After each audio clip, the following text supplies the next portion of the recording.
Hello बच्चों, स्वागत है आपका आपके YouTube चैनल HM क्लासेज के अंदर। और आज हम आपके लिए वीडियो लेके आए हैं क्लास 10th का जो आपका फर्स्ट चैप्टर है केमिस्ट्री का, केमिकल रिएक्शन एंड इक्वेशन के लिए। ठीक है, यहाँ पे आज हमने स्टडी करना है कि जो केमिकल रिएक्शन है क्या होती है, केमिकल इक्वेशन क्या होती है और इनको कैसे कैसे करवाया जाता है।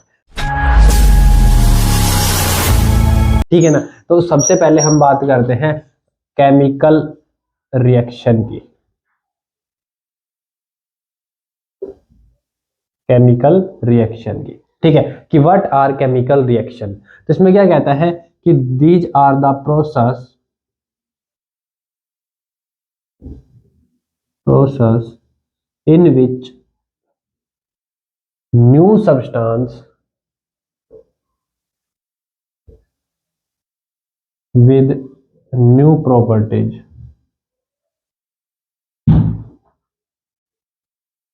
are formed, called chemical reaction। Chemical reaction क्या कह रहा है कि हमारे पास में ऐसा कोई भी प्रोसेस है जिसके अंदर जो भी सब्सटेंस हम लेके चल रहे हैं वो सब्सटेंस अपनी जितनी भी आइडेंटिटी है, अपनी जितनी भी प्रॉपर्टी है उनको लॉस कर देता है और एक नए सब्सटेंस की फॉर्मेशन होती है नई प्रॉपर्टीज के साथ में। ठीक है, उस केमिकल प्रोसेस को हम क्या बोलेंगे? Chemical reaction. क्या बोलेंगे? Chemical reaction. ठीक है, जैसे मान लो हमने ले लिया H2 प्लस O2।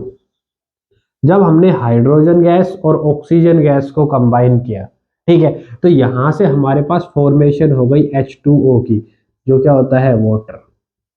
क्या रहेगा?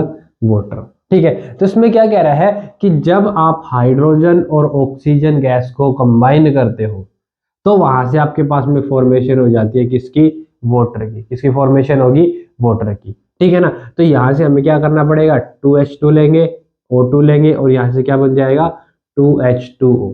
ठीक है, क्योंकि ये जो है आपकी जो भी आप केमिकल रिएक्शन करवाते हो उसके अंदर जो नंबर ऑफ रिएक्टेंट है, number of moles of reactant, वो इक्वल टू होना चाहिए number of moles of product के। ठीक है, ये जो हमने आगे पढ़ना है बैलेंसिंग ऑफ केमिकल इक्वेशन के अंदर। ठीक है ना, कि जो भी आप केमिकल इक्वेशन लिखते हो वो बैलेंस होनी चाहिए। ठीक है ना, तभी उसको सही माना जाता है। तो इसमें कहता है कि जब आपने हाइड्रोजन गैस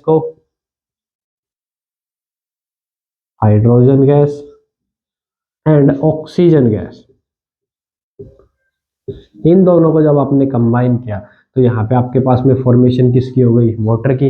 तो इसमें क्या कहता है कि जो हाइड्रोजन है वो एक अलग गैस है, अलग मॉलिक्यूल है, ऑक्सीजन एक अलग मॉलिक्यूल है, वो अलग गैस है, उसकी प्रॉपर्टी डिफरेंट है। ठीक है, लेकिन जब ये दोनों आपस में कंबाइन हो जाती है तो ये अपनी प्रॉपर्टी को लॉस कर देती है, अपनी आइडेंटिटी को लॉस कर देती है और वहां से एक नए सब्सटेंस की फॉर्मेशन होती है जिसकी प्रॉपर्टीज भी क्या रहेगी? नई प्रॉपर्टी रहेगी। ठीक है, वो जो प्रोसेस होता है इस प्रोसेस को हम क्या बोलेंगे? Chemical reaction. क्लियर है यहाँ तक सभी को? ठीक है, अब इसमें बात करते हैं कुछ टर्म की कि ये जो हमने एरो लगाया है ये किसको शो करता है कि आपकी रिएक्शन हुई है, मतलब प्रोसेस हुआ है। ठीक है, उससे पहले जो चीजें होती हैं इनको क्या बोलते हैं और उसके बाद में जो बनता है उसको क्या बोला जाता है। तो इसमें सबसे पहले बात आती है हमारे पास में रिएक्टेंट की। किसकी बात आएगी? रिएक्टेंट की, कि व्हाट इज रिएक्टेंट। तो इसमें क्या कहता है कि दो substances which are taken before the reaction are called reactant। क्या कह रहा है कि वो सब्सटेंस जो रिएक्शन होने से पहले लेके चलते हैं। ठीक है ना, मतलब हमने कोई भी केमिकल रिएक्शन करवानी है तो उस केमिकल रिएक्शन को करवाने के लिए जो भी सब्सटेंस हम यूज कर रहे हैं वो सब्सटेंस हमारे क्या रहेंगे?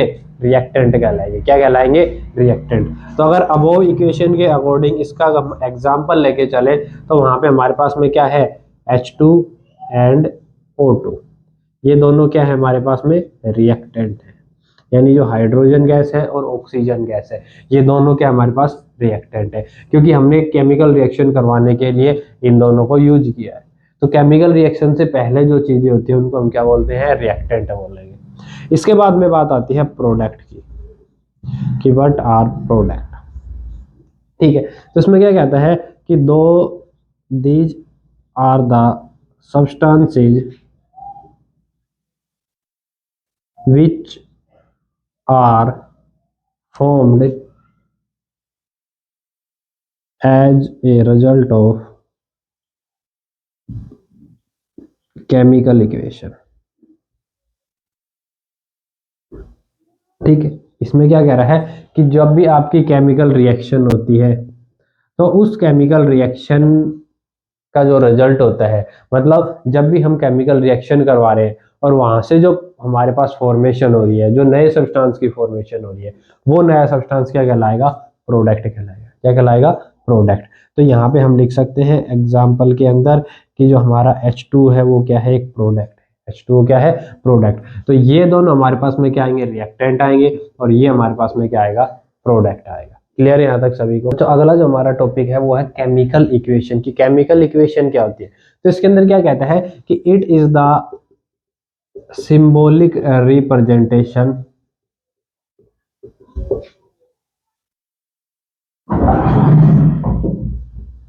Of a chemical reaction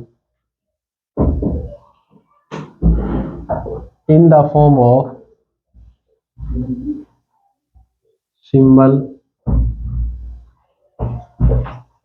and formula।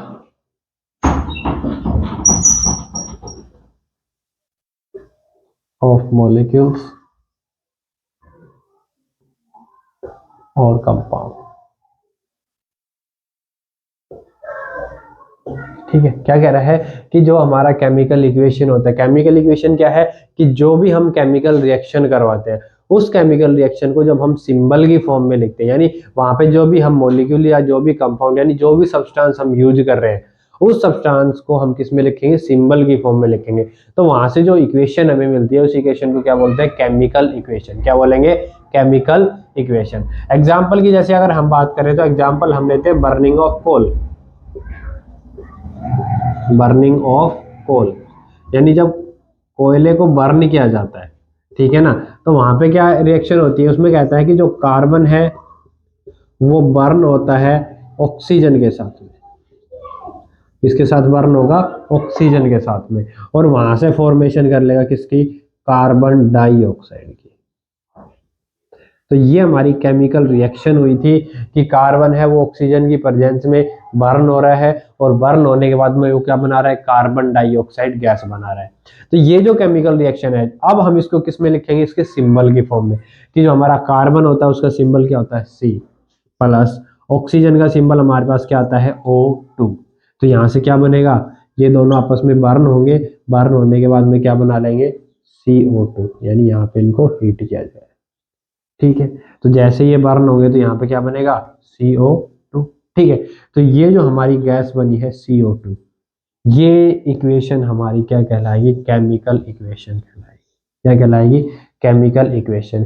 कि जो भी हमारी केमिकल रिएक्शन थी हमने इसको किसकी फॉर्म में लिख दिया? सिंबल की फॉर्म में लिख दिया। ठीक है, तो वो जो सिंबॉलिक रिप्रेजेंटेशन होता है किसी भी केमिकल रिएक्शन का, वो क्या कहलाता है? Chemical equation.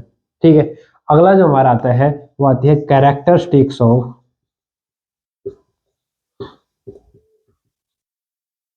Chemical reaction. कि जो आपकी केमिकल रिएक्शन होती है उनकी कौन कौन सी कैरेक्टरिस्टिक्स होती है। ठीक है, तो सबसे पहली जो कैरेक्टरिस्टिक्स आती है वो आता है evolution of gas. Evolution of gas. ठीक है ना। कैरेक्टरिस्टिक्स का मतलब क्या है कि जब भी आप केमिकल रिएक्शन करवाते हो तो किन चीजों को देख के आप ये कह सकते हो कि यहाँ पे केमिकल रिएक्शन हुई है। ठीक है ना, मतलब कौन कौन से चेंजेस हैं जो एक केमिकल रिएक्शन के अंदर होते हैं, वो चेंज हमारे पास में यहाँ पे है। ठीक है, तो पहला क्या है? Evolution of gas. Evolution of gas का मतलब क्या है कि जब भी हम कोई केमिकल रिएक्शन करवाते हैं तो वहां से गैस इवोल्व होती है। क्या इवोल्व होगी? गैस। कि मान लो आपने कोई भी रिएक्शन करवा रहे हो, और जब आप वो रिएक्शन करवा रहे हो तो वहां पे जैसे ही आपका प्रोडक्ट बनेगा, प्रोडक्ट के साथ में क्या होगी? गैस इवोल्व हो सकती है। तो अगर उसमें गैस इवोल्व हो रही है तो हम क्या कहेंगे? ये क्या है? केमिकल रिएक्शन है। क्या है? Chemical reaction. जैसे मान लो हमने ले लिया जिंक प्लस में H2SO4। हमने जिंक मेटल लिया, उसको H2SO4 से रिएक्ट करवाया। तो जैसे ही हम जिंक को H2SO4 से रिएक्ट करवाएंगे तो यहाँ से हमारे पास में रिएक्शन के अंदर क्या आएगा, हमारे पास बन जाएगा zinc sulphate plus H2 gas. समझ में आया कि हमने जिंक सॉलिड लिया था, ठीक है, इसको हमने एक्वस ऑफ H2SO4 से रिएक्ट करवाया। तो ये जो जिंक है ये क्या करेगा, इस H2 को बाहर निकाल देगा, क्योंकि zinc is more reactive than hydrogen. यहाँ पे जो जिंक है वो क्या है, हाइड्रोजन से ज्यादा रिएक्टिव है। तो वो क्या करेगा, हाइड्रोजन को उसके कंपाउंड से बाहर निकाल देगा, क्योंकि जो स्ट्रॉन्ग होता है वो वीक को भगा सकता है। ठीक है, यहाँ पे भी यही है, जिंक स्ट्रॉन्ग है, हाइड्रोजन वीक है, तो ये क्या करेगा, हाइड्रोजन को बाहर भगा देगा और इसकी जगह पे खुद आके कंपाउंड की, एक नए कंपाउंड की फॉर्मेशन कर लेगा। और इसी के साथ में यहाँ से हमारे पास क्या मिलेगी, हाइड्रोजन गैस बाहर निकलेगी। ठीक है, तो ये जो चीज है ये क्या है, इवोल्यूशन ऑफ गैस है, कि जब भी हम केमिकल रिएक्शन करवा रहे हैं तो उन केमिकल रिएक्शन के अंदर क्या हो सकता है कि हमारी गैस इवोल्व हो सकती है। क्लियर है सभी को? ठीक है, तो ये हो गया इवोल्यूशन ऑफ गैस, कि during a chemical reaction A gas में भी इवोल्व। ठीक है ना। अगला जो हमारे पास में आता है सेकंड, वो आता है change in state. Change in state, change in state के अंदर क्या कहता है कि अगर आप कोई केमिकल रिएक्शन करवाते हो तो वहां पे जो आपका रिएक्टेंट है और प्रोडक्ट है उनकी स्टेट अलग अलग हो सकती है। यानी जो भी आप रिएक्टेंट लेके चल रहे हो उसकी स्टेट क्या हो सकती है, चेंज हो सकती है। तो अगर किसी रिएक्शन के अंदर किसी भी रिएक्टेंट की स्टेट चेंज हो रही है जब वो प्रोडक्ट के अंदर कन्वर्ट होता है, तो इसका मतलब ये क्या है, केमिकल रिएक्शन है। ठीक है, एग्जाम्पल की बात करें कि burning of wax candle, solid wax candle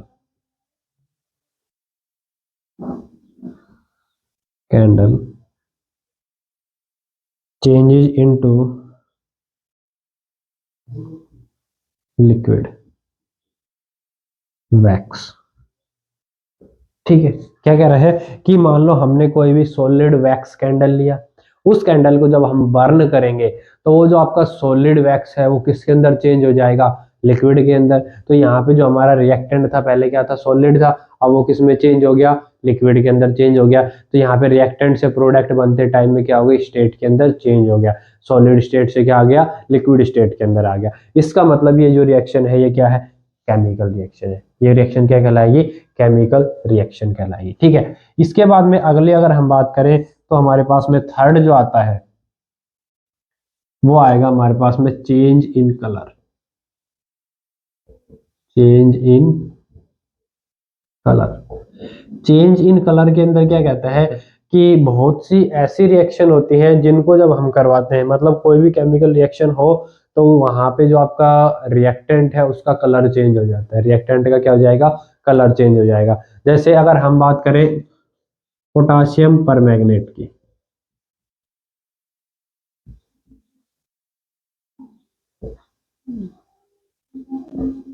potassium permanganate जो हमारे पास में कैसा होता है, पर्पल कलर का होता है।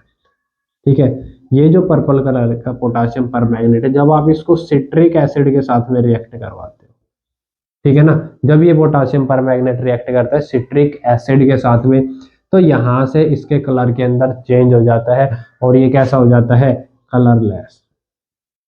कैसा हो जाएगा, कलरलेस हो जाएगा। ठीक है ना, यानी जो हमारा पर्पल कलर का पोटाशियम परमैंगनेट था वो क्या हो गया, कलरलेस हो गया। कब, जब वो प्रोडक्ट के अंदर चेंज हुआ, और किसकी वजह से, सिट्रिक एसिड की वजह से। यानी जो भी आपका पोटाशियम परमैंगनेट है जब आप उसके अंदर सिट्रिक एसिड को ऐड करते हो, यहाँ पे स्टार्टिंग में कलर क्या होता है, इसका पर्पल कलर होता है, और फिर जैसे ही एसिड के साथ रिएक्ट करता है तो ये कैसा हो जाता है, कलरलेस हो जाता है। तो यहाँ पे हमारे रिएक्टेंट का कलर क्या हो जाएगा, चेंज हो जाएगा। तो ये जो फिनोमिना है ये भी क्या है, एक केमिकल रिएक्शन को शो करता है कि यहाँ पे क्या हुई है, एक केमिकल रिएक्शन हुई। ठीक है, अगला जो हमारे पास में आता है वो आता है formation of precipitate. Formation of precipitate, formation of precipitate के अंदर क्या कहता है कि ड्यूरिंग ए केमिकल रिएक्शन, कि जब भी हम कोई केमिकल रिएक्शन करवाते हैं, ठीक है ना, या फिर बहुत सी केमिकल रिएक्शन ऐसी होती है जिनमें जब प्रोडक्ट बनता है तो वहां पे प्रेसिपिटेट की फॉर्मेशन हो जाती है। प्रेसिपिटेट का मतलब सॉलिड की फॉर्मेशन हो जाती है, ठीक है ना। तो इसके अंदर कहता है कि जब हम NaNO3 एंड BaSO4, या फिर हम यहाँ पे ले सकते हैं BaCl2 barium chloride and NaNO3, ठीक है ना।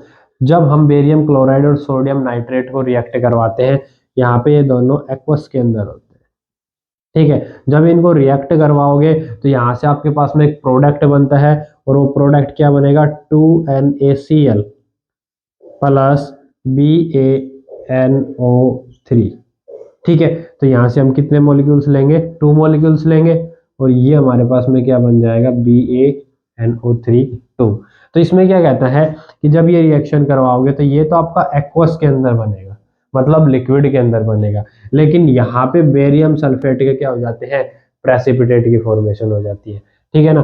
क्या होगा यहाँ पे, बेरियम सल्फेट या बेरियम नाइट्रेट अगर आप ले रहे हो तो बेरियम नाइट्रेट का क्या बनेगा, प्रेसिपिटेट बनेगा। क्लियर है यहाँ तक सभी को, ठीक है। तो ये रिएक्शन क्या शो कर रही है कि यहाँ पे क्या होता है, प्रेसिपिटेशन रिएक्शन। यहाँ पे आप यूज कर सकते हैं कि हमने क्या ले लिया, बेरियम क्लोराइड लिया, इसको हमने रिएक्ट करवाया Na2SO4 के साथ में, Na2SO4।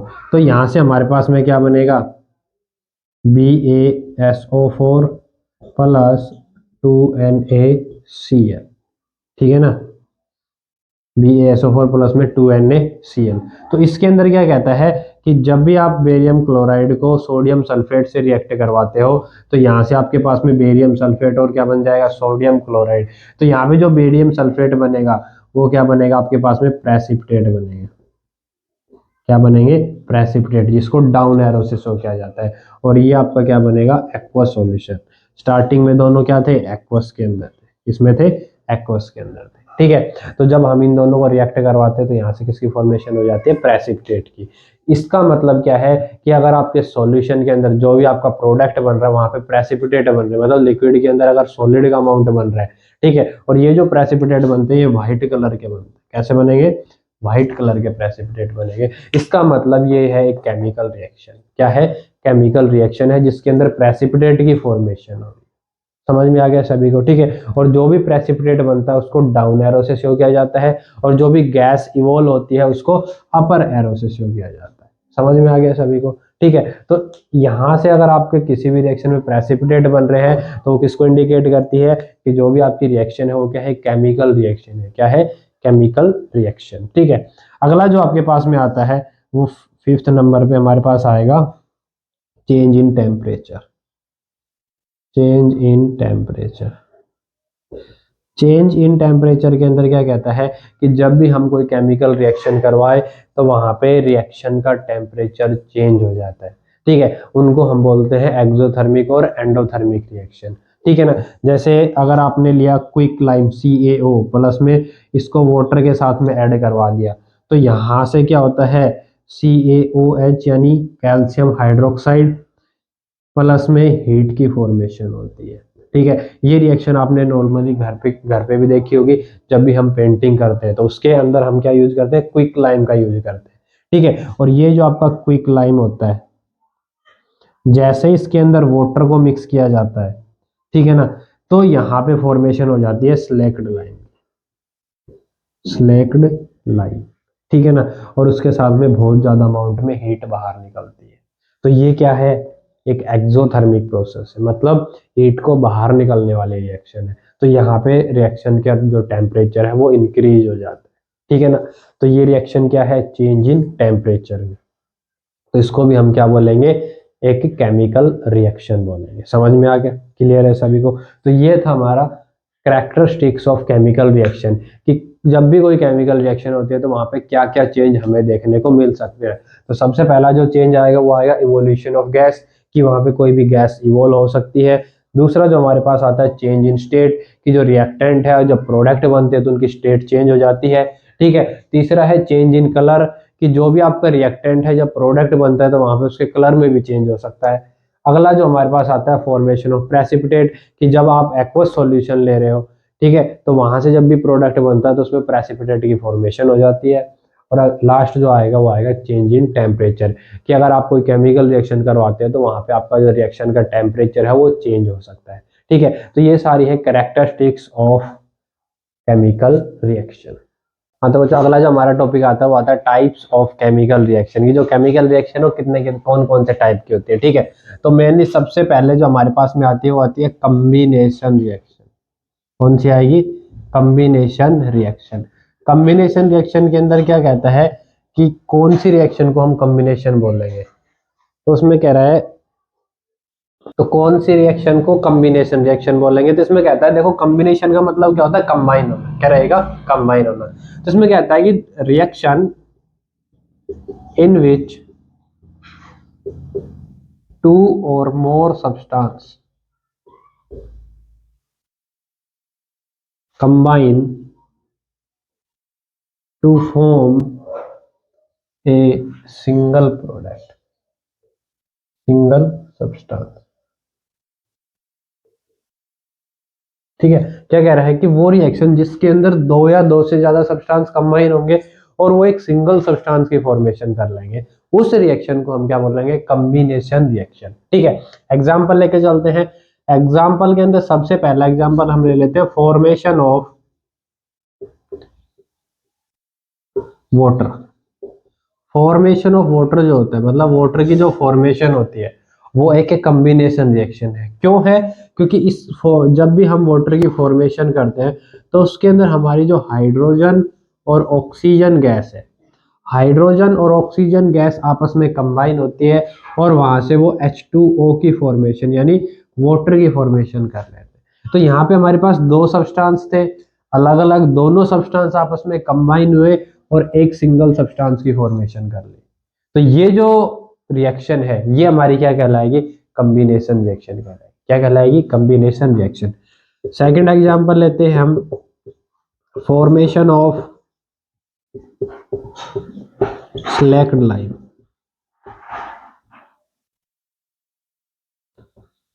स्लैक्ड लाइम की जो फॉर्मेशन होती है जिसको हम बोलते हैं बुझा हुआ चूना। ठीक है, ये जो फॉर्मेशन ये भी क्या है? कॉम्बिनेशन रिएक्शन का ही एग्जांपल है। कैसे? इसमें कहता है कि जो आपका कैल्शियम ऑक्साइड होता है यानी क्विक लाइम जो होता है, ये क्विक लाइम कंबाइन होता है किसके साथ में? वाटर के साथ में।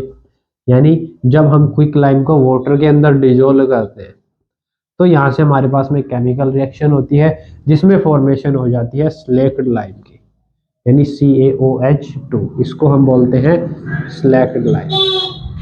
ठीक है, और ये जो स्लैक्ड लाइम की फॉर्मेशन है इसके साथ में बहुत ज्यादा अमाउंट में एनर्जी भी बाहर निकलती है। समझ में आ गया? ठीक है, तो ये जो हमारा रिएक्शन है ये भी क्या है? कॉम्बिनेशन रिएक्शन है, क्योंकि इसमें क्विक लाइम और वाटर आपस में कंबाइन हो रहे हैं और फिर वो एक स्लैक्ड लाइम की फॉर्मेशन कर। समझ में आ गया? ठीक है, तो ये जो रिएक्शन कहलाएगी ये भी हमारी कौन सी रहेगी? Combination reaction. तो अगली जो हमारी रिएक्शन आती है, अगला जो टाइप है सो है डीकम्पोजिशन रिएक्शन। डीकम्पोजिशन रिएक्शन के अंदर क्या कहता है कि those reaction in which one substance break down into two or more substances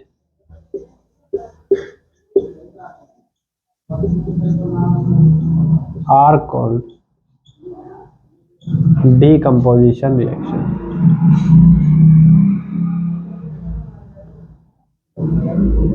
क्या कह रहा है कि वो रिएक्शन जिसके अंदर एक सब्सटेंस डीकम्पोज हो जाता है टू और मोर सब्सटेंसेस, दो या दो से ज्यादा। क्योंकि डीकम्पोजिशन का मतलब क्या होता है? डीकम्पोजिशन का मतलब होता है टूटना। ठीक है, तो यहाँ पे क्या होगा कि एक सब्सटेंस रहेगा वो एक दो या दो से ज्यादा सब्सटेंस के अंदर ब्रेक हो जाएगा, टूट जाएगा।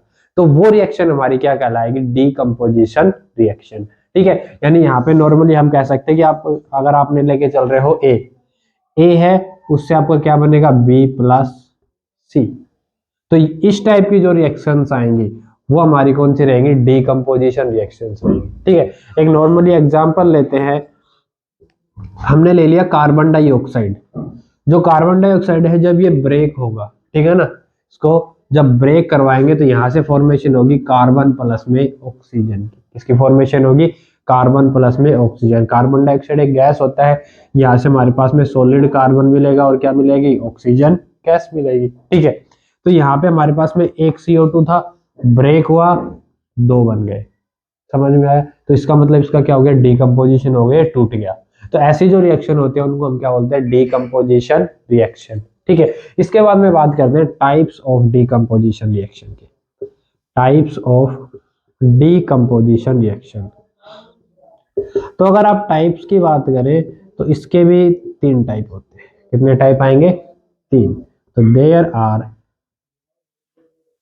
3 types of decomposition reaction.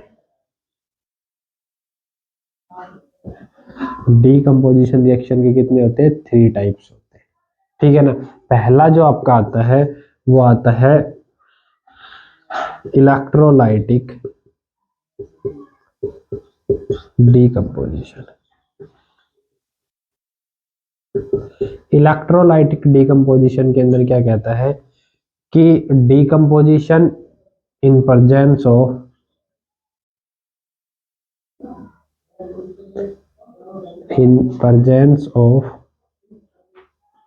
Electricity. जब भी हमारा डीकंपोजिशन किसकी प्रेजेंस में हो, इलेक्ट्रिक करंट की प्रेजेंस में या इलेक्ट्रिसिटी की प्रेजेंस में हो, तो वो जो डीकंपोजिशन है वो क्या कहलाएगा, इलेक्ट्रोलाइटिक डीकंपोजिशन। एग्जांपल अगर हम ले तो हमने ले लिया H2O। H2O को जब आप इलेक्ट्रोलाइटिक डीकंपोजिशन करोगे, यानी इसके अंदर इलेक्ट्रिक करंट को पास करोगे, तो यहाँ पे आपका इलेक्ट्रोलाइटिक डीकंपोजिशन होगा और ये फॉर्मेशन करेगा किसकी, H2 प्लस में O2। तो ये आपके पास में 2H2 बन जाएगा, प्लस में O2 बन जाएगा। ठीक है ना, तो यहाँ पे इसका क्या हो गया, इलेक्ट्रोलाइटिक डीकंपोजिशन हो गया, यानी इलेक्ट्रिसिटी की प्रेजेंस में डीकंपोजिशन हो गया, जिसमें हमारा जो वाटर मॉलिक्यूल था वो हाइड्रोजन और ऑक्सीजन गैस के अंदर चेंज हो गया। ठीक है, इसके बाद सेकंड जो आता है वो आता है थर्मल डीकंपोजिशन।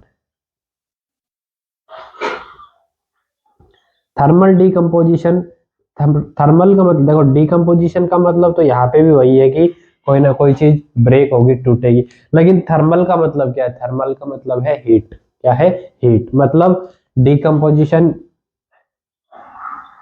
डीकंपोजिशन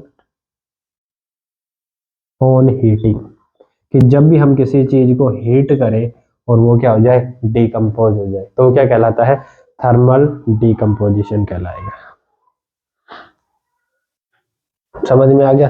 तो इसमें जैसे एग्जाम्पल की अगर हम बात करें तो एग्जाम्पल क्या आएगा हमारे पास में, कि हमने ले लिया CaCO3 calcium carbonate. Calcium carbonate हमने लिया सॉलिड, ठीक है, जिसको हम बोलते हैं लाइमस्टोन। क्या बोलते हैं, लाइमस्टोन।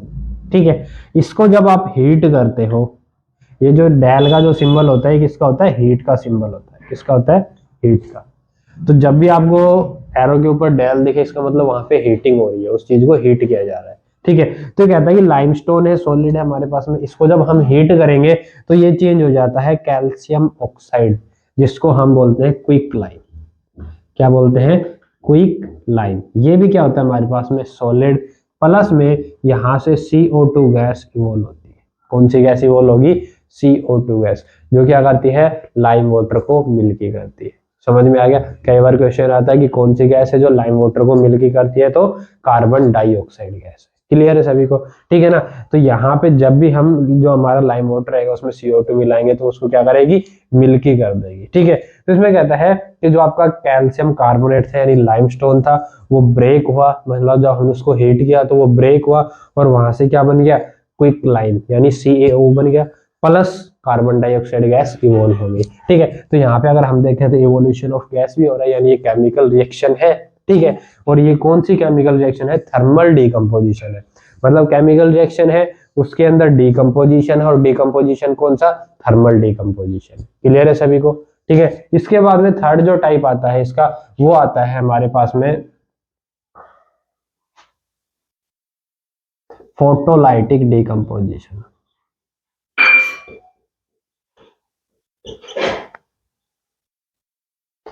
फोटोलाइटिक डिकम्पोजिशन क्या रहेगा? फोटोलाइटिक डिकम्पोजिशन के अंदर क्या कहता है कि decomposition in presence of light, कि लाइट की प्रेजेंस में जब डिकम्पोजिशन होता है उसको हम क्या बोलते हैं? Photolytic decomposition. सनलाइट मान ले तो सनलाइट की प्रेजेंस में जब भी डिकम्पोजिशन होगा तो क्या कहलाएगा? Photolytic decomposition. ठीक है, एग्जाम्पल की अगर हम बात करें इसके अंदर तो हम लेके चल सकते हैं सिल्वर क्लोराइड। हमने लिया 2 मोल्स ऑफ सिल्वर क्लोराइड। जब सिल्वर क्लोराइड को हम सनलाइट की प्रेजेंस में एक्सपोज करते हैं, ठीक है ना, तो जैसे ही इसको सनलाइट की प्रेजेंस में एक्सपोज करोगे यानी सनलाइट की प्रेजेंस में लेके जाएंगे तो ये फॉर्मेशन कर लेता है सिल्वर की। किसकी फॉर्मेशन कर लेगा? Silver plus Cl2 gas. समझ में आ गया? ठीक है, तो जो आपका सिल्वर क्लोराइड है वो किसमें चेंज हो गया? सिल्वर मेटल के अंदर और क्लोरीन गैस के अंदर। तो ये जो डिकम्पोजिशन है लाइट की प्रेजेंस में हो रहा है तो इसको बोलेंगे फोटोलाइटिक डिकम्पोजिशन। समझ में आ गया? और जो ये जो सिंबल होता है H न्यू, ये रिप्रेजेंट करता है सनलाइट को। इसको रिप्रेजेंट करेगा केमिकल रिएक्शन के अंदर, सनलाइट को रिप्रेजेंट करता है। क्लियर है सभी को? ठीक है, तो ये था हमारा second type of reaction, decomposition reaction, जिसके अंदर क्या होता है? एक सब्सटेंस दो या दो से ज्यादा सब्सटेंस के अंदर डीकम्पोज होता है। ठीक है, और टाइप्स ऑफ डीकम्पोजिशन रिएक्शन, जिसमें पहला आता है इलेक्ट्रोलाइटिक डीकम्पोजिशन यानी decomposition in presence of electricity. दूसरा आता है थर्मल डीकम्पोजिशन यानी decomposition in presence of heat. और थर्ड आता है फोटोलाइटिक डीकम्पोजिशन यानी decomposition in presence of light. अगली जो हमारी रिएक्शन आती है वो आती है डिस्प्लेसमेंट रिएक्शन। डिस्प्लेसमेंट रिएक्शन के अंदर देखो इसका नाम जैसे है डिस्प्लेसमेंट। डिस्प्लेसमेंट का मतलब क्या होता है कि एक की जगह पे दूसरे का, ना किसी को डिस्प्लेस करना। ठीक है, तो इसमें क्या कहता है कि reaction in which a strong substance displace a weak substance from its compound are called displacement reaction। क्या कह रहा है कि एक कोई भी स्ट्रॉन्ग सब्सटेंस, या फिर हम यहाँ पे कर सकते हैं कि मोर रिएक्टिव सब्सटेंस, कि जो ज्यादा रिएक्टिव सब्सटेंस होते हैं वो क्या करते हैं? किसी भी वीक सब्सटेंस को या फिर लेस रिएक्टिव सब्सटेंस को। तो ज्यादा रिएक्टिव सब्सटेंस क्या करेगा? किसी भी लेस रिएक्टिव सब्सटेंस को उसके कंपाउंड से क्या कर देता है? डिस्प्लेस कर देता है। डिस्प्लेस करने का मतलब कि उस सब्सटेंस को बाहर निकाल देगा और उसकी जगह पे खुद चला जाएगा। वो जो रिएक्शन होती है उनको हम बोलते हैं डिस्प्लेसमेंट रिएक्शन। ठीक है, समझते हैं इसको एग्जाम्पल की हेल्प से। तो एग्जाम्पल में के अंदर मान लो हमने ले लिया कि Fe है हमारे पास, आयरन है। आयरन को हमने रिएक्ट करवाया कॉपर सल्फेट के साथ में। जब आयरन को कॉपर सल्फेट के साथ रिएक्ट करवाते हैं तो यहां से हमारे पास फॉर्मेशन हो जाती है FeSO4 प्लस Cu। ठीक है, तो यहां पे देखेंगे कि जो आयरन होता है, हमने रिएक्टिविटी सीरीज पढ़ी है, तो उस रिएक्टिविटी सीरीज के अंदर क्या कहता है कि जो आयरन है वो कॉपर से पहले आता है, मतलब आयरन कॉपर से ज्यादा रिएक्टिव होता है। ठीक है, इसीलिए जो आयरन है वो कॉपर को क्या करेगा? यहां से बाहर निकाल देगा। जो आपका CuSO4 है, CuSO4 से क्या रहेगा? कॉपर तो बाहर निकल जाएगा और यहाँ पे कौन आ जाएगा? आयरन आ जाएगा और ये बना लेगा फेरस सल्फेट। किसकी फॉर्मेशन कर लेगा? फेरस सल्फेट की। ठीक है ना। रिएक्शन कैसे होती है? इसके अंदर कहता है कि जो आपका आयरन न्यूट्रल है, देखो एक्वस का मतलब वहां पे क्या है? लिक्विड है, और लिक्विड के अंदर जो भी चीज होती है वो हमेशा आयन के अंदर होती है। और अगर कोई भी कंपाउंड बन रहा है तो हमेशा आयंस से बनता है, न्यूट्रल से कभी नहीं बनेगा। ठीक है ना। तो उसमें क्या कह रहा है कि ये जो आपका आयरन है ये क्या है? न्यूट्रल है, मतलब ये अभी कंपाउंड में नहीं जा सकता। तो ये क्या करेगा? 2 इलेक्ट्रॉन को लॉस करेगा और यहां से फॉर्मेशन कर लेगा Fe2+। किसकी फॉर्मेशन कर लेगा? Fe2+। यहां से 2 इलेक्ट्रॉन बाहर निकल गए, ठीक है। उसके बाद में जो आपका कॉपर सल्फेट होता है, कॉपर सल्फेट जो है एक्वस सॉल्यूशन, ये हमें कैसे दिखेगा, कॉपर 2+ और सल्फेट 2-। समझ में आया? ठीक है। अब जैसे ही ये Fe2+ बनेगा, ये भी यहीं पे आ गया भाई। अभी तक तो ये क्या था, सॉलिड था, सॉलिड था तो ये इन दोनों से अलग था, लेकिन अब ये भी क्या बन गया, आयन के अंदर आ गया, तो ये तीनों मिक्स होंगे। अब इसमें क्या कहता है कि इसके साथ में यहाँ पे 2 इलेक्ट्रॉन्स भी घूम रहे हैं जो आयरन ने लॉस किए थे। ठीक है। तो यहाँ पे कहता है कि Fe जो है वो Cu से ज्यादा रिएक्टिव है, तो ये Cu को क्या करेगा, बाहर निकालेगा। मतलब यहाँ पे क्या होगा, Fe और SO4 यानी Fe2+ और SO4 2- की बॉन्डिंग हो जाएगी, तो ये दोनों तो न्यूट्रल हो गए। तो ये तो हमारा बन गया aqueous solution of ferrous sulphate. अब कॉपर 2+ रह गया, अगर इसको बाहर आना है तो क्या होना पड़ेगा, न्यूट्रल होना पड़ेगा, तभी आपका सॉलिड कॉपर बाहर निकल सकता है। जब तक ये आयंस में रहेगा ये सॉलिड के अंदर कन्वर्ट नहीं होगा। तो ये कॉपर 2+ जो है आपका, ये कॉपर 2+ क्या करेगा, 2 इलेक्ट्रॉन्स को गेन करेगा। यहाँ पे जो 2 इलेक्ट्रॉन घूम रहे थे इसने इनको गेन कर लिया। भाई प्लस चार्ज का मतलब क्या, इलेक्ट्रॉन की कमी है, और 2+ का मतलब 2 इलेक्ट्रॉन की कमी है, तो इसको 2 इलेक्ट्रॉन मिल रहे हैं तो ये ले लेगा। और जैसे ही ये 2 इलेक्ट्रॉन लेगा, ये क्या बन जाएगा, कॉपर न्यूट्रल। यहाँ से हमारा सॉलिड कॉपर बाहर निकल जाएगा। क्या बाहर निकलेगा, सॉलिड कॉपर। ठीक है। तो यहाँ पे आयरन ने क्या कर दिया, कॉपर को डिस्प्लेस कर दिया, और कंप्लीट रिएक्शन का प्रोसीजर ये इस टाइप से होता है। समझ में आया?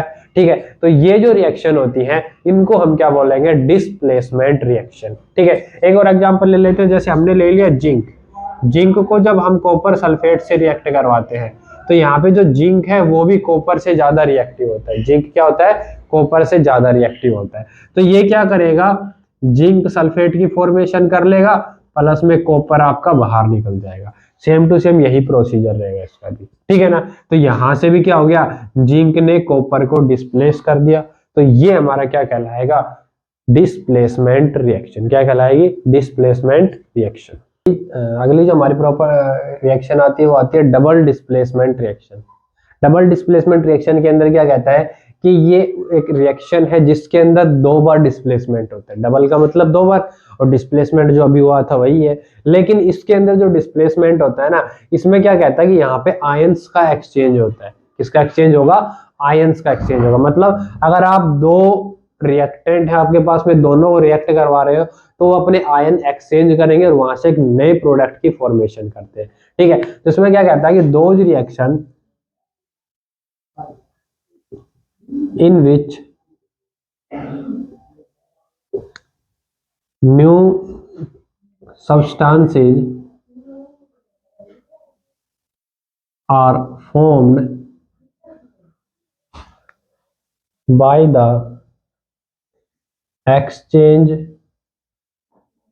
of ions are called double displacement reaction.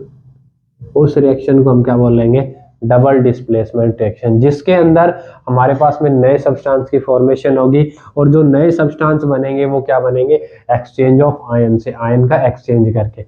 Example लेके समझते हैं इसको। एग्जाम्पल के अंदर क्या कहता है कि मान लो हमने ले लिया barium chloride, BaCl2, aqueous solution of barium chloride लिया। इसको हमने रिएक्ट करवा दिया किसके साथ में, Na2SO4, सोडियम सल्फेट के साथ में। तो जब हम बेरियम क्लोराइड को सोडियम सल्फेट से रिएक्ट करवाते हैं, ये हमारा क्या रहेगा, बेरियम क्लोराइड। बेरियम क्लोराइड को हमने रिएक्ट किससे करवाया, सोडियम सल्फेट। ठीक है। तो जब भी हम बेरियम क्लोराइड को सोडियम सल्फेट से रिएक्ट करवाते हैं, तो ये हमारे पास फॉर्मेशन हो जाती है BaSO4 यानी बेरियम सल्फेट की, प्लस N2NaCl यानी सोडियम क्लोराइड। ये बनेगा आपका एक्वस सॉल्यूशन, और ये बनेंगे आपके सॉलिड, यानी बेरियम सल्फेट के क्या बनेंगे, प्रेसिपिटेट बनेंगे। क्या बनेंगे, प्रेसिपिटेट बनेंगे। समझ में आ रहा है? ठीक है। अब देखो इस रिएक्शन के अंदर कहता है कि यहाँ पे डबल डिस्प्लेसमेंट हुआ, मतलब 2 आयन एक्सचेंज हुए। पहला उठाते हैं हम, बेरियम क्लोराइड है। बेरियम क्लोराइड में क्या मिलेगा हमें, Ba+2 और Cl है वो -1 है, तो हमारे पास टोटल कितने हैं, 2 क्लोरीन है, तो -2 हो गया। ठीक है ना भाई, ये +2 हो गया, -2 हो गया। अगला देखो, हमें है सोडियम Na पॉजिटिव होता है, लेकिन ये कितने हैं, 2 है, इसको भी हम यहाँ पे लगा सकते हैं कि 2Cl नेगेटिव हमारे पास में, तो 2Na पॉजिटिव है और एक सल्फेट 2 नेगेटिव है, तो 2 positive 2 negative equal 2 positive 2 negative, ठीक है, न्यूट्रल हो गए दोनों। अब ये क्या कहता है कि इनके अंदर आयंस का एक्सचेंज होता है, कि इसका जो आयन है वो तो इसके साथ आ जाएगा और इसका जो आयन है वो इसके साथ चला जाएगा। तो यहाँ पे 2Na पॉजिटिव है, इसके साथ में 2Cl नेगेटिव मिलेगा, तो क्या बनाएगा, 2NaCl, 2NaCl बन गया। प्लस आपका Ba2 पॉजिटिव था, SO4 2 नेगेटिव से मिला, तो क्या बनाया, BaSO4 बेरियम सल्फेट। ठीक है, तो यहां से 2 आयन एक्सचेंज हुए, सोडियम इधर आ गया, बेरियम इधर चला गया, दोनों आयन का एक्सचेंज हो गया और 2 नए प्रोडक्ट की फॉर्मेशन हो गई। तो ऐसी जो रिएक्शन होती है जिसमें नए प्रोडक्ट बनते हैं by the exchange of ions, वो रिएक्शन हमारी क्या कहलाएंगी, डबल डिस्प्लेसमेंट रिएक्शन। क्या कहलाएंगी, डबल डिस्प्लेसमेंट रिएक्शन। ठीक है, इस रिएक्शन को हम प्रेसिपिटेशन रिएक्शन भी बोल सकते हैं। प्रेसिपिटेशन रिएक्शन क्यों बोलेंगे, क्योंकि इसके अंदर प्रेसिपिटेट की फॉर्मेशन हो रही है, इसकी फॉर्मेशन हो रही है प्रेसिपिटेट की, इसीलिए रिएक्शन क्या कहलाएगी, प्रेसिपिटेशन रिएक्शन। तो यहां से एक और रिएक्शन क्लियर होती है हमारी, प्रेसिपिटेशन। प्रेसिपिटेशन रिएक्शन कौन सी रहेंगी, दोज रिएक्शन इन विच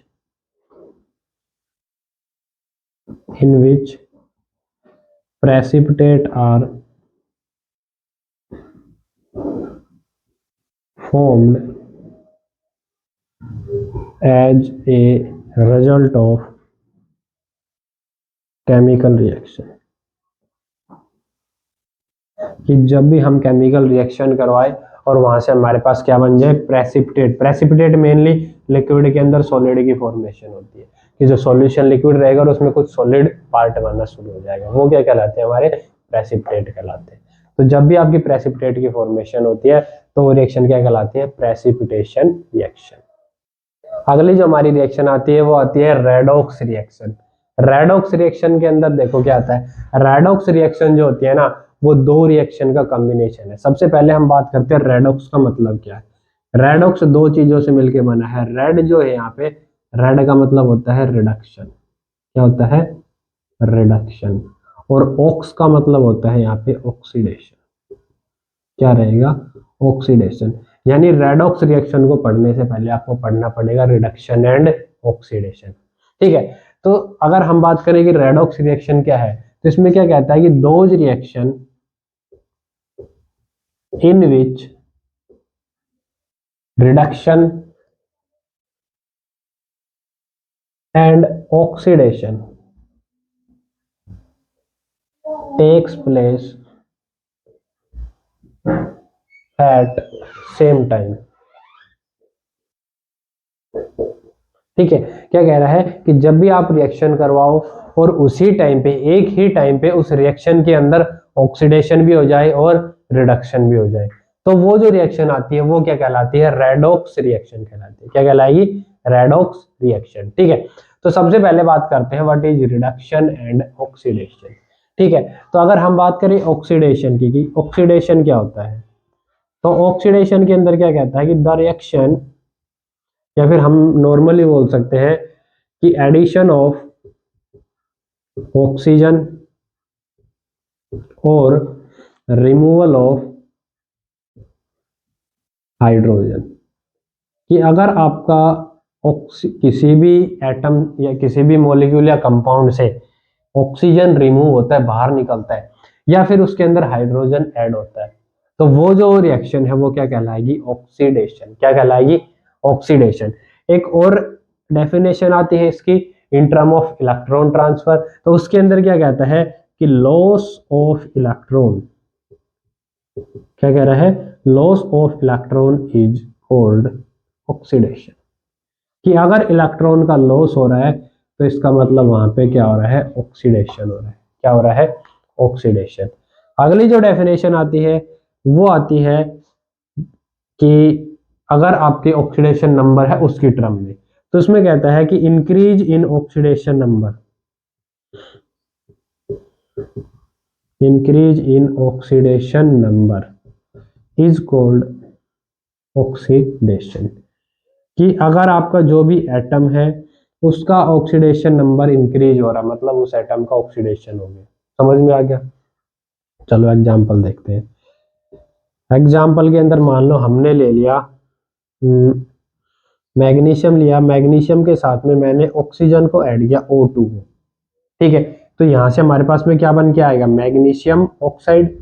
क्या बनेगा, मैग्नीशियम ऑक्साइड। तो यहाँ पे ऑक्सीजन हमारे 2 थे, तो इसको बैलेंस करने के लिए 2 लगाया, इसको बैलेंस करने के लिए क्या लगा देंगे, 2 लगा देंगे। ठीक है, तो इसमें कहता है जब मैग्नीशियम को ऑक्सीजन के साथ में ऐड किया जाता है तो क्या बनता है, मैग्नीशियम ऑक्साइड। क्या बनेगा, मैग्नीशियम ऑक्साइड।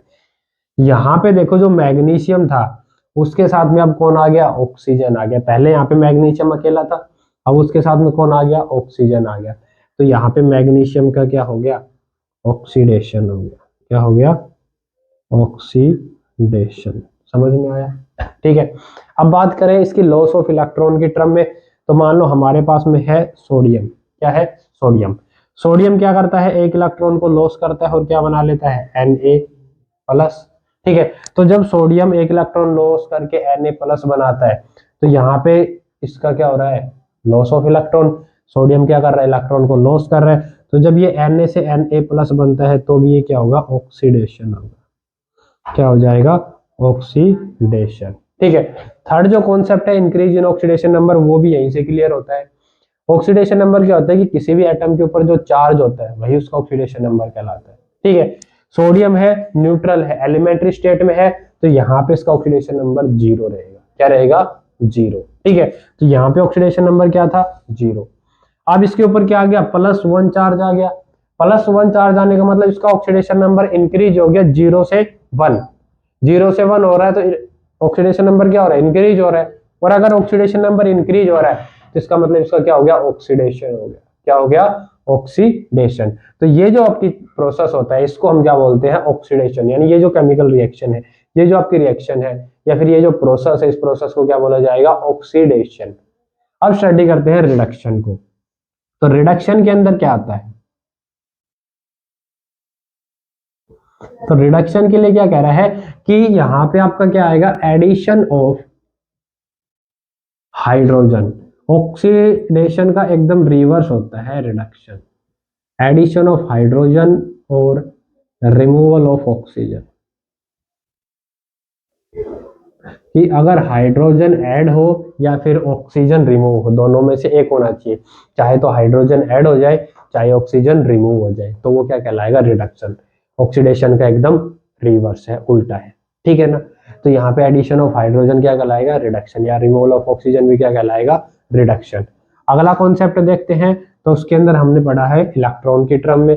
तो इलेक्ट्रॉन की टर्म में क्या कहता है कि gain of electron, gain of electron is called reduction.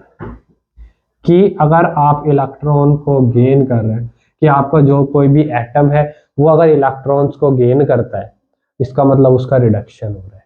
ठीक है, इसमें क्या था, इलेक्ट्रॉन को लॉस कर रहा था, उधर क्या करेगा, इलेक्ट्रॉन को गेन करेगा। ठीक है, अगला जो कॉन्सेप्ट है वो है ऑक्सीडेशन नंबर के अकॉर्डिंग। तो उसमें क्या कहता है कि decrease in oxidation number, decrease in oxidation number. अगर आपका ऑक्सीडेशन नंबर डिक्रीज हो रहा है इज कॉल्ड रिडक्शन, तो वो क्या कहलाएगा, रिडक्शन कहलाएगा।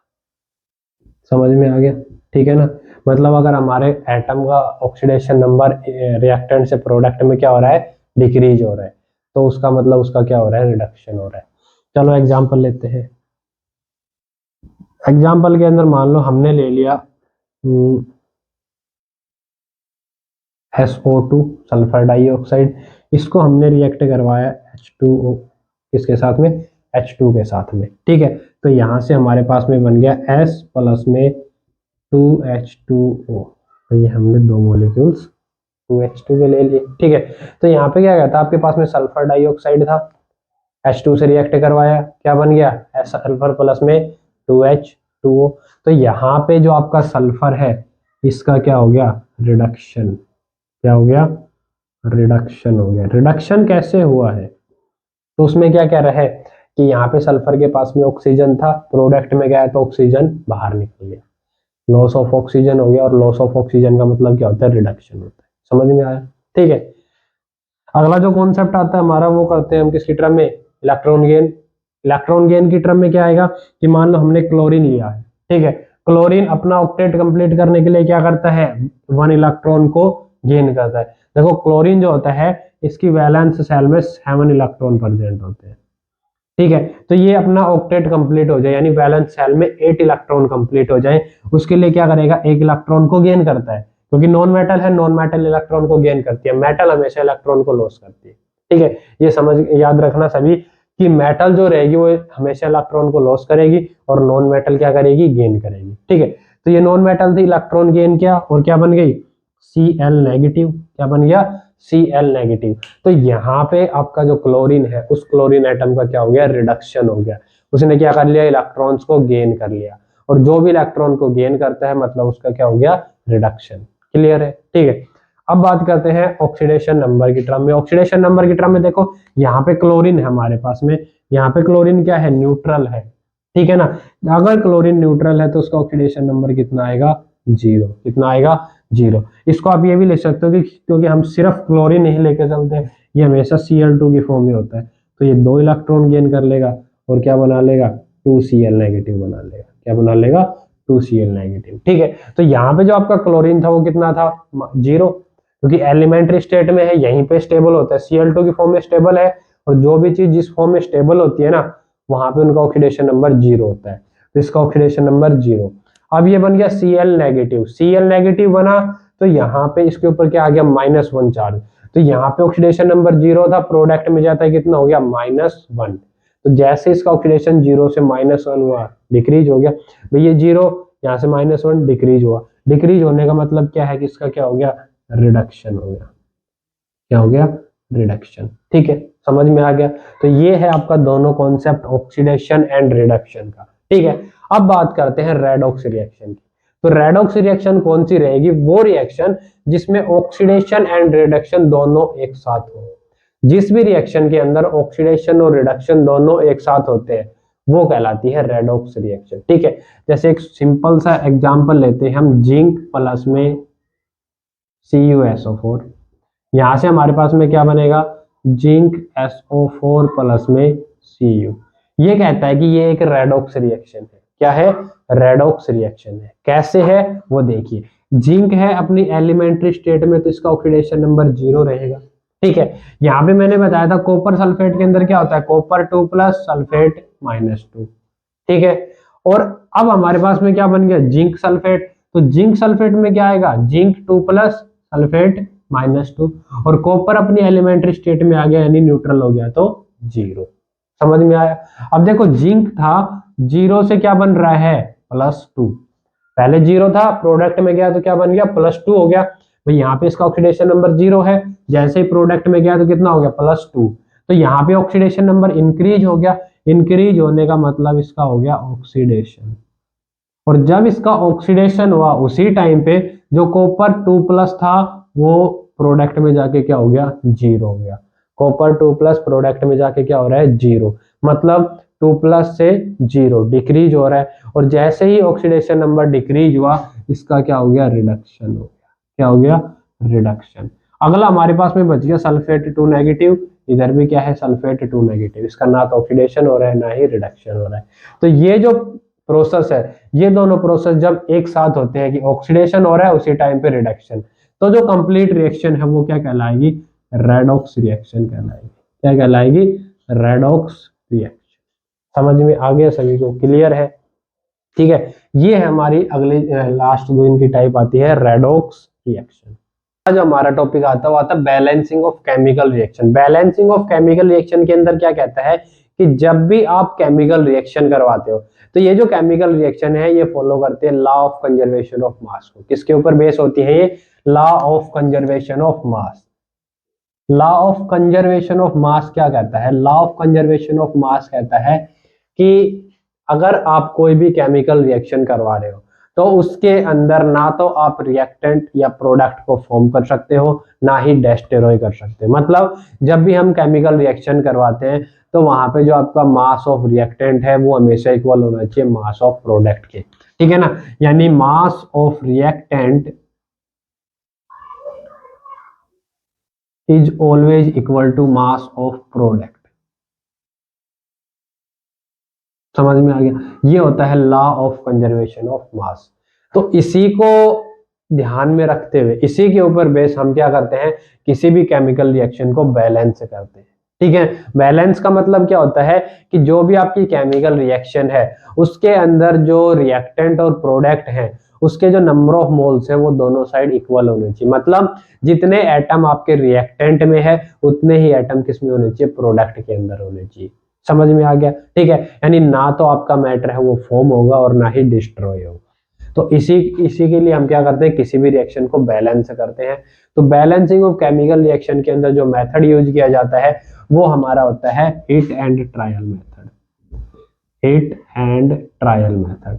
अगर आपको कंप्लीट वीडियो देखनी है तो यहाँ पे आपको शॉर्ट्स के अंदर ये वीडियो मिल जाएगी जिसके अंदर हमने बैलेंसिंग ऑफ केमिकल रिएक्शन करवाया था, ठीक है ना। तो अब देखते हैं कि hit and trial method use कैसे किया जाता है, कि किसी भी रिएक्शन को बैलेंस कैसे करते हैं। और इसके अंदर जो क्वेश्चंस आते हैं आपको वो कुछ इस टाइप से मिलेंगे कि आपको दे दे calcium hydroxide plus carbon dioxide, ठीक है। यहाँ से बन रहा है कैल्शियम कार्बोनेट प्लस में वाटर, ठीक है। तो इसमें क्या कहता है कि जो कैल्शियम हाइड्रोक्साइड है, कैल्शियम हाइड्रोक्साइड क्या रहेगा, CaOH2। कैल्शियम हाइड्रोक्साइड रिएक्ट कर रहा है किसके साथ में, कार्बन डाइऑक्साइड यानी CO2 के साथ में, ठीक है। तो यहां से हमारे पास फॉर्मेशन किसकी हो रही है, कैल्शियम कार्बोनेट। कैल्शियम का मतलब Ca, कार्बोनेट का मतलब CO3, यानी कैल्शियम कार्बोनेट बन गया, प्लस में हमारे पास में बन रहा है H2O, ठीक है। तो ये तो हमारी केमिकल इक्वेशन हो गई, जो भी हमारी रिएक्शन थी उसकी क्या हो गई, केमिकल इक्वेशन हो गई, ठीक है। अब इसमें देखो बैलेंस कैसे करना है। तो इसमें हम देखेंगे यहाँ पे हमारे पास कैल्शियम कितना है 1, इधर हमारे पास कैल्शियम कितना है 1 है, इक्वल है। उसके बाद देखो ऑक्सीजन, ऑक्सीजन इधर 2 ये रहे 2 ये रहे, कितने हो गए 4। Total number of oxygen reactant में कितने हैं 4। इधर अगर हम देखते हैं तो 3 and 1 4 इक्वल है। उसके बाद बात करें कार्बन की, तो कार्बन इधर हमारे पास में कितना है 1 है और इस साइड में भी कार्बन कितना है 1, क्लियर है। उसके बाद में हाइड्रोजन देखें तो इधर भी हमारे पास में 2 हाइड्रोजन है और इधर भी कितने हैं 2 हाइड्रोजन। यानी इस रिएक्शन के अंदर आपके जो नंबर ऑफ रिएक्टेंट है, मतलब एटम है, नंबर एटम जो रिएक्टेंट के अंदर है वो किसके इक्वल है, प्रोडक्ट के अंदर, ठीक है ना। रिएक्टेंट और प्रोडक्ट दोनों में एटम क्या है, इक्वल है। इसका मतलब ये रिएक्शन क्या है, बैलेंस रिएक्शन है। समझ में आया? अगला देखेंगे जिंक, हमारे पास जिंक दे रखा है यानी Zn प्लस में सिल्वर नाइट्रेट। सिल्वर का मतलब क्या हो गया Ag और नाइट्रेट का मतलब NO3। तो जब जिंक को सिल्वर नाइट्रेट से रिएक्ट करवाते हैं तो इसमें कहता है कि जो जिंक है वो सिल्वर से ज्यादा रिएक्टिव होता है, इसीलिए इसको क्या कर देगा, डिस्प्लेस कर देगा और यहाँ से एक डिस्प्लेसमेंट रिएक्शन होगी और ये क्या बनाएगा, जिंक नाइट्रेट यानी ZnNO3 प्लस यहाँ से आपका सिल्वर फ्री हो जाएगा। समझ में आया? तो ये एक तरीके से क्या है, डिस्प्लेसमेंट रिएक्शन है जिसमें जिंक सिल्वर को उसके कंपाउंड से डिस्प्लेस कर रहा है, ठीक है ना। इसमें कहता है कि जो जिंक सिल्वर होता है उसके ऊपर +1 चार्ज आता है, NO3 पे -1 चार्ज आता है। यहाँ पे जो जिंक है उसके ऊपर क्या आएगा +2, तो NO3 पे कितना आएगा -1, तो यहाँ पे NO3 हमें कितने लेने पड़ेंगे 2 लेने पड़ेंगे। समझ में आ गया? अब देखो कि ये बैलेंस है कि नहीं है, ठीक है।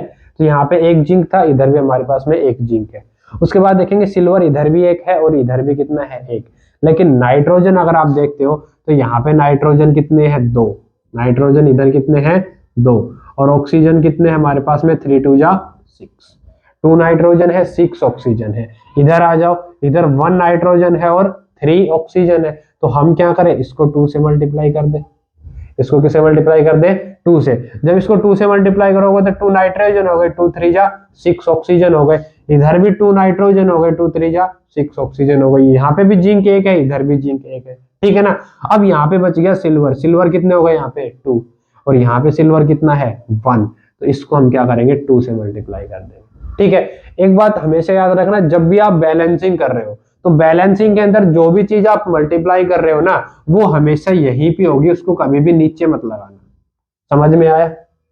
जब भी बैलेंसिंग करेंगे तो जो भी मल्टीप्लाई करेंगे वो यहाँ पे करेंगे, ना कि नीचे। समझ में आ गया? और जब आप यहाँ पे मल्टीप्लाई करते हो तो कंप्लीट से मल्टीप्लाई होता है। जैसे यहाँ पे हमें NO3, अगर ओवरऑल देखें तो NO3 1 है, इधर NO3 कितने थे 2, तो हम ऐसा भी कर सकते थे।